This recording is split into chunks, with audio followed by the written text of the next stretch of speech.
And so I want to see price prove itself before I start getting bullish. So for me, there'll be buy levels. I mean, there'll be a swing trade, quick swing trade. If we pull back, let's see here. Let's say Bitcoin dumps back to about 18,500.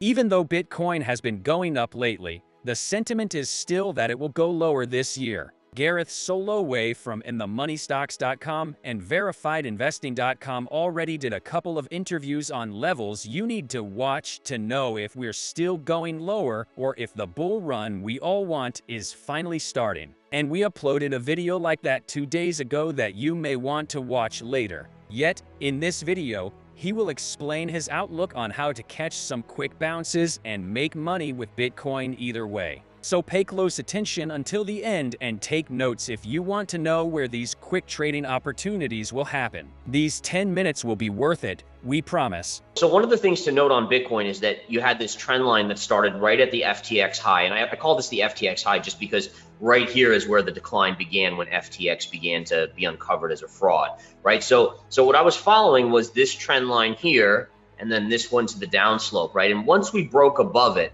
that's really where you got this kind of short squeeze, asset values, again, kind of this re-energizing of buying pressure in Bitcoin. Look at where price stalled out, right at that technical level. So now you have a little bit of a pullback. Now, for me, this is a scenario I'm watching closely. Like overall, my macro view is still that Bitcoin likely hasn't bottomed. My macro view, the reason I think that is that I've never seen a bottom in an asset where there's so quickly so much bullishness. And I mean, I flip on Twitter and some of the influencers are, I mean, everyone is just so bullish so quickly. Usually if you go back to the 2009 lows in the stock market or the .com lows, the first 30% move up off of the lows, everyone is very scared.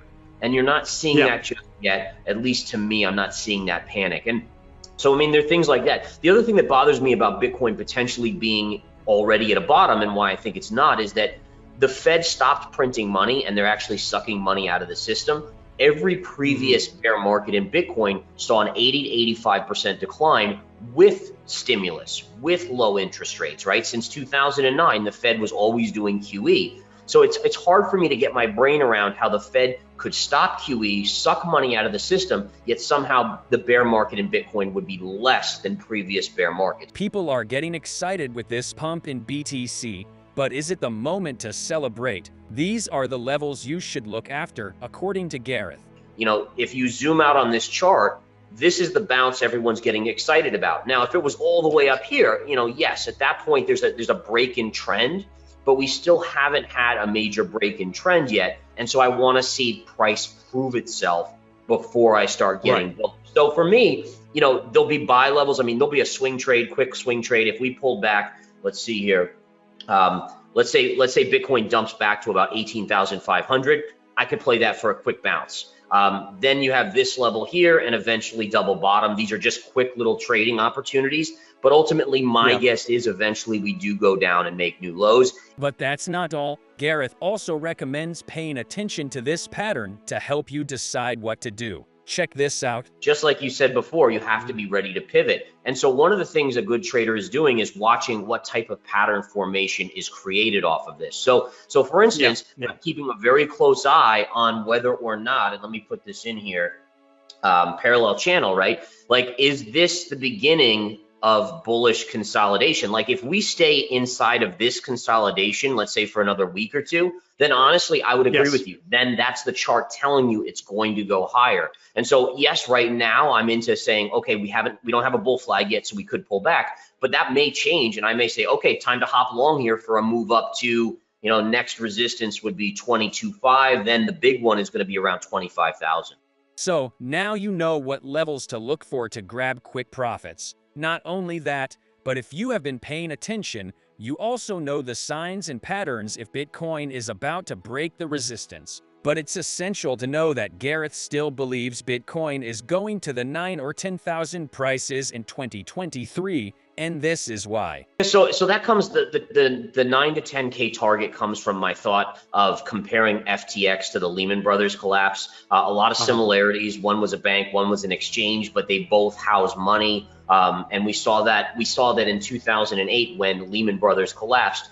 The stock market had about 6 months left of downside to it and about a 45% drop. So from where FTX began to collapse, if you subtract about 45% off, you get right around that $10,000, $9,000 level. In addition, I think that would be a max pain level that if we broke 10K, a lot of kind of these hodlers, these Bitcoin maxis, they would get to that max pain where they would potentially throw in the towel. And usually bear markets, they get people, the majority of these people, to kind of throw in the towel. And so that to me is a max pain point that I think would be also interesting. But yeah, I mean, yeah. I think that overall that would also put us in the range of, being 80 to 85% off of the all-time highs that match up with previous cycles.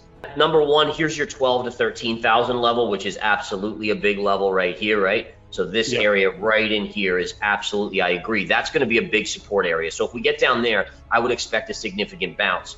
The 10K level comes in right with this area right in here. So you have this area down here, all this support down in that range. I also think that if I remember correctly, there was also an interesting trend line. I'm just got to see if I can match this up. But this upsloping trend line from before the 2017 bull run to this area to the COVID low, that line is coming up towards that 9 to 10K level over the next 6 months as well. So there's a couple different confluences of levels right in that vicinity. And to close in this fantastic interview, even if this is a bottom, a good trader will notice the change in trend and then look for pullbacks to start to buy. And again, that's why I don't believe that there's ever any such thing as, oh, I missed the boat, right? So there's always, every asset always gives you opportunities, whether it's through bull flags or through retraces to previous breakout levels. And so again, the beautiful thing about it too is that, and you know this as well, is that as a trader, there's always another opportunity as well. So, if you don't participate in Bitcoin, there's going to be natural gas, or there's going to be, gold, or there's going to be a stock, or, any of these type of things. So again, I think people need to be reminded of that, because people always get so hung up on like, oh, I missed that boat, now I have to revenge trade and try to make it back. You don't have to do that. There's always another trade. Was this video full of value? If you agree, please comment below and leave a like and subscribe. Thank you for watching.